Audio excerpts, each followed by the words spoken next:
যুক্তরাষ্ট্র ও ইসরায়েলের সঙ্গে যুদ্ধে ইরান ও সামরিক ও রাজনৈতিক দুই দিক থেকেই জয় পেয়েছে বলে দাবি করেছেন দেশটির পার্লামেন্ট স্পিকার ও শীর্ষ আলোচক মোহাম্মদ বাঘের গালিবাফ।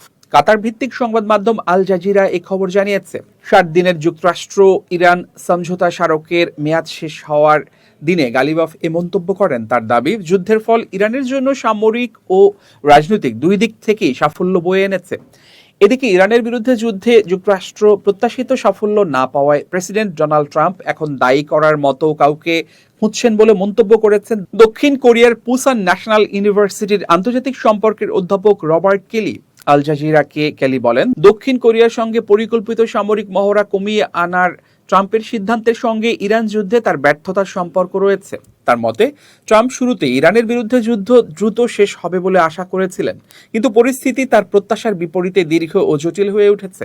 কেলি বলেন, ট্রাম্প এমন একটি দ্রুত যুদ্ধের প্রত্যাশা করেছিলেন যা অল্প সময়ের মধ্যেই শেষ হয়ে যাবে, কিন্তু সেটি ধীরে ধীরে পাল্টে হামলার দীর্ঘ সংঘাতে পরিণত হয়েছে। তার মতে, যুদ্ধটি এখন যুক্তরাষ্ট্রের ভাষায় চিরস্থায়ী যুদ্ধের মতো হয়ে উঠছে।